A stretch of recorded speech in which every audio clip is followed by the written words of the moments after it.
Hi there, welcome to Make It Monday, Fleet Arts Children's Arts and Crafts session. I'm Roebuck, so welcome to the Makinghouse, which is my studio in Burton-on-Trent. I'm best known for recycling and in particular recycling plastic. So you might see behind me there my gull, which is made out of plastic bags and plastic bottles. So I've kind of taken some of my recycling ideas and come up with rubbish bugs.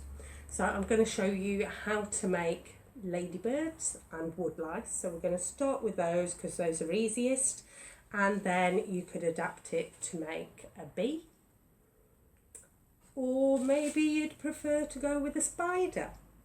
So I'm going to show you how to do those designs, and I'm sure you could come up with your own adaptations as well.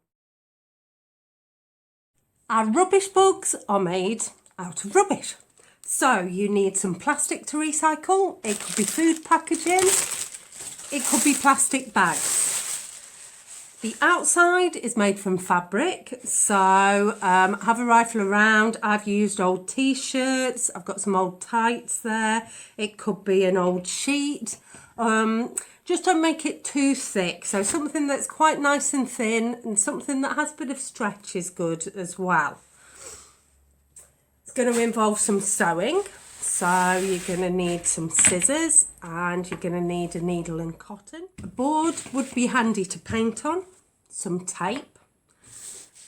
I'm going to upload a template for you as a size guide.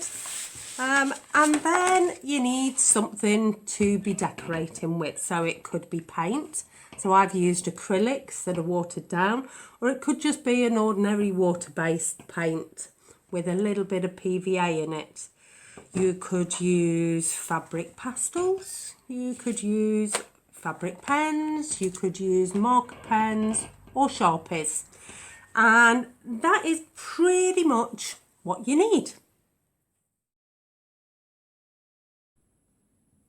Once you've found your fabric to work with, you need to cut it out. So it just needs to be an oval.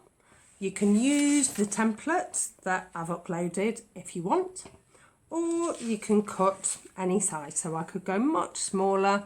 I've just got to adapt how much plastic I use to fill my bug. Once you've cut it out, then we're going to decorate it. Now what I'd suggest doing is decorating it now. It's much easier to do. And so I've got a little board here, and I'm actually going to tape my fabric in place. So I'm going to tape it in place and I'm going to stretch the fabric a little bit. That makes it easier if you're using pastels in particular. Because there's less movement when you draw on it. So I'm going to put my tape on there.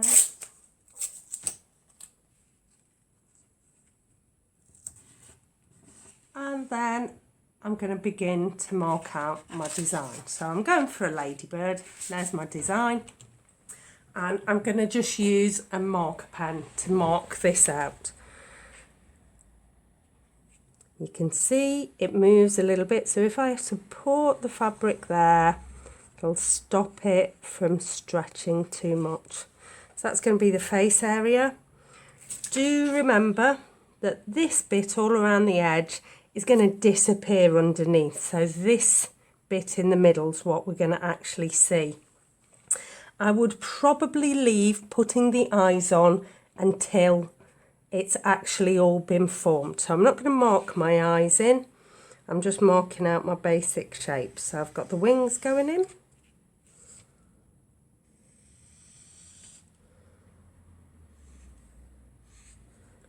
Yeah. And I'm going to put in my dots.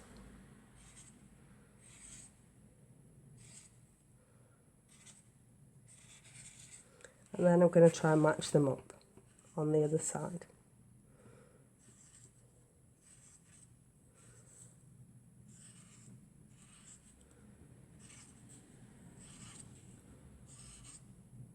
Oh, Not great match in there. Okay. So now I've got that marked out, I can choose how to colour this in. I could carry on with my marker pen there. And that would work fine.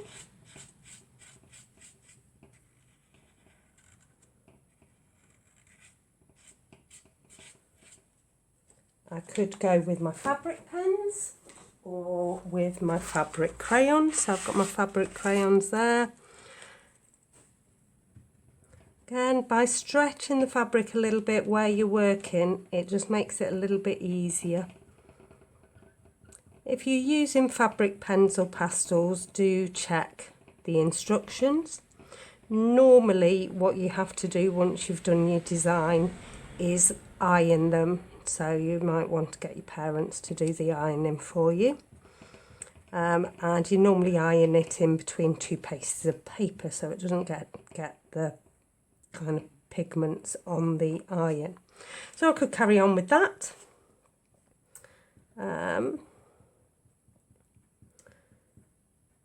Or lastly, I could use paint, and I've realised I've not got my paint ready, so I'm going to nip off and go and get my paint. So I've got some acrylic paint in there, and I'm just mixing it with a little bit of water.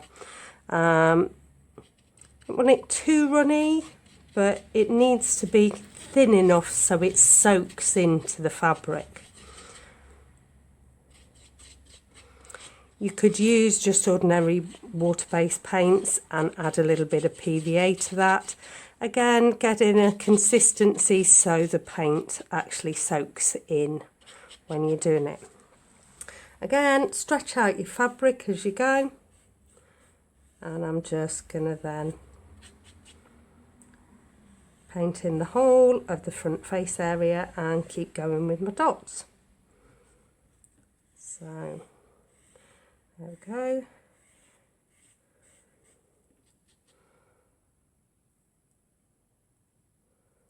Quite like doing the dots with the paint method.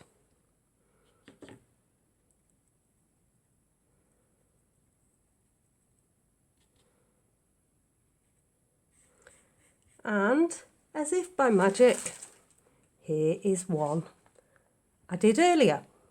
So if you're painting, you're going to need to let this dry. You might want to let it dry a little bit and then take it off your board or whatever you're working on. If you're working with the pastels or pens, it'll be ready to go straight away. So I've done my ladybird one. I've done a bee one there, ready in advance. So again, I've got the black bit at the front for the face area, and then I've got its stripes. So I'm going to do my rainbow woodlouse on this one. This one's been out in the garden looking a little bit worse for wear, so I'm going to redo that, and I don't like the white face, so I'm going to change that on it. If you didn't want to do any painting or decorating at all, you could just go for a nice colourful piece of fabric and make up your own bug.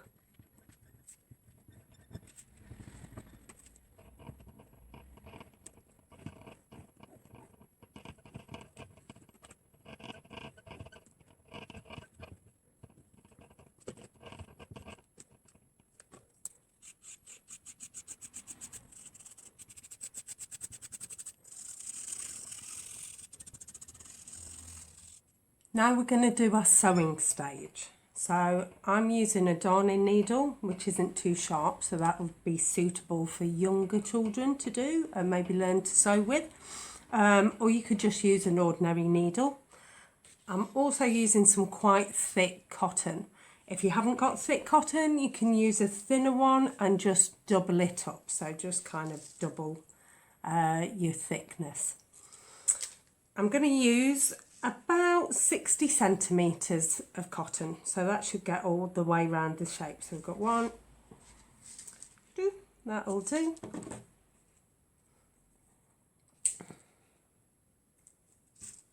And then I'll have to put my glasses on so I can see to thread my needle. Okay.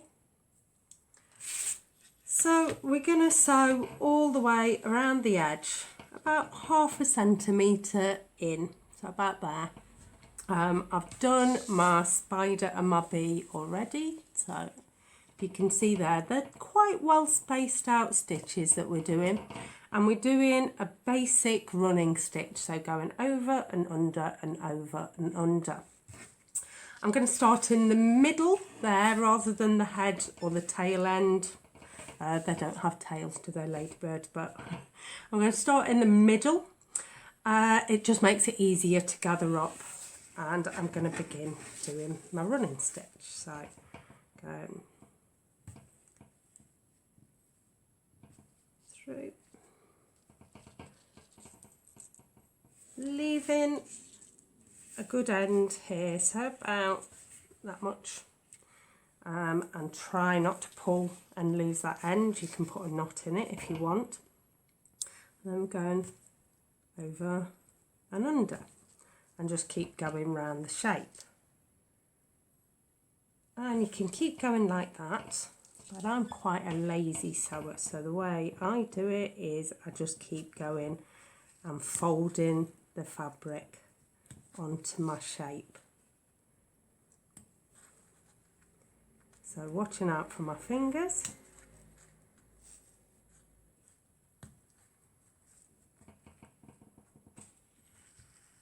Watching I don't lose the end. And then I'll keep going all the way round.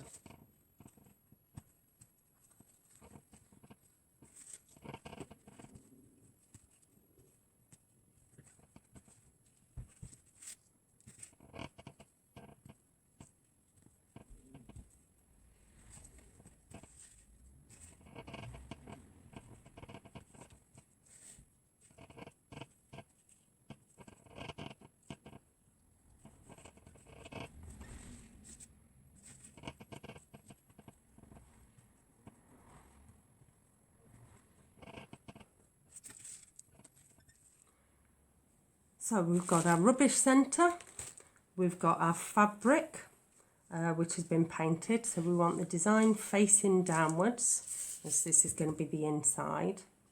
And then this is one I did earlier, so if I turn it over you can see there's a little gap in there as we pull it around, and that doesn't matter because no one's going to see it.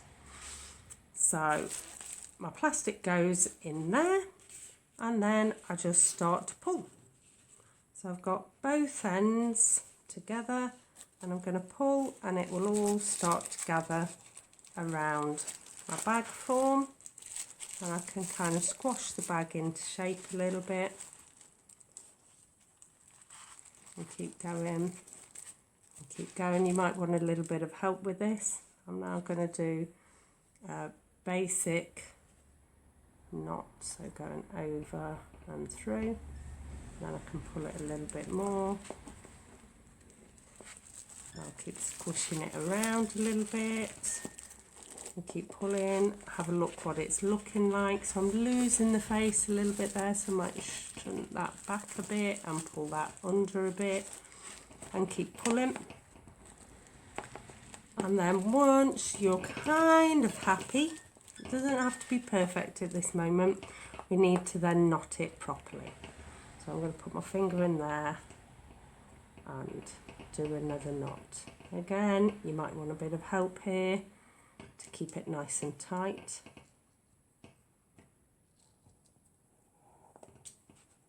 It's there. And now that's in place, now we can kind of squash everything round a little bit more and space that plastic out so you're seeing your full little ladybird design. You see, if you feel you need more stuffing in there, you can put more in, or if you feel you need less, you can take some out and try again. And that's our ladybird.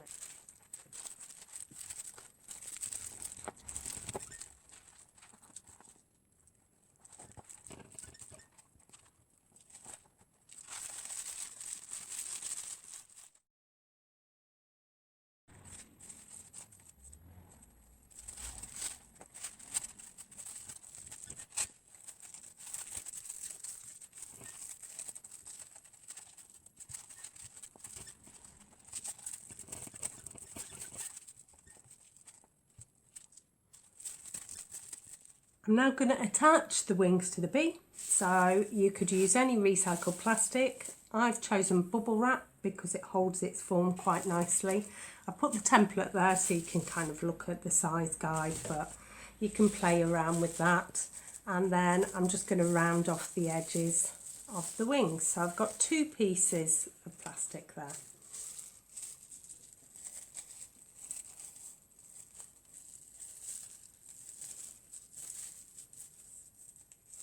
There we go. And then we're going to attach some string. So you could use the pieces that were already attached from gathering up, or you can use a fresh piece of string and pull that round behind the head area, nice and tight, and give it a double knot. So that's there. And you want that to be in the middle. Then you're going to add your wings. I'm going to separate them out as 2 sections, so one in front, one behind. And I'm going to open the string that way and put the wings in between. And then we'll tie on top. So this one doesn't want to be too tight. Tight enough to hold it, but you want to be able to move these around a little bit. Again, a double knot.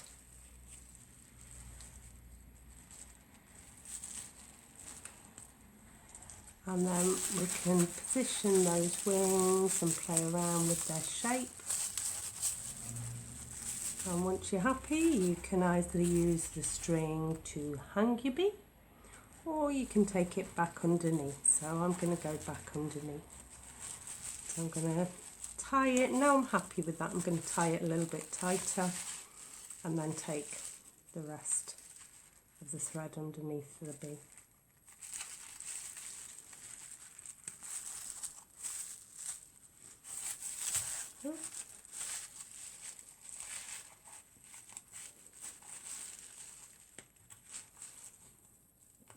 And I might leave the little bit of thread on to kind of indicate legs. Might not. We'll see. So, how's that looking? That's looking pretty cool. Onto the spider. So the spider's a little bit different. Instead of having 1 ball of plastic, we've got 2. So I've used 1 carrier bag, and that's going to be the abdomen, and then half a carrier bag, and that's going to be the head. It follows the same process. So I've got my fabric here that's already been stitched up around the outside, and it doesn't matter which way up I go there. So I'm going to put one at the back, one at the front, and I'm going to gather up.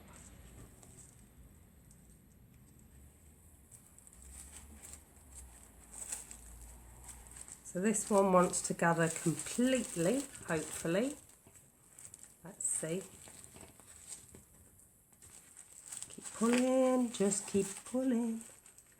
There we go, that's getting there. And then I'm going to tie a double knot, as always.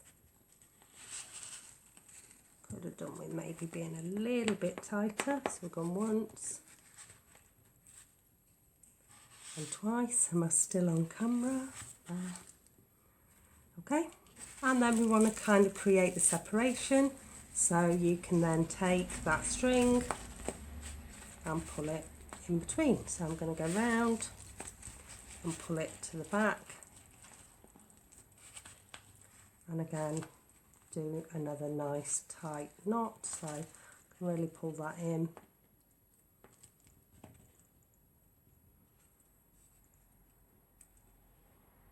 And knot through.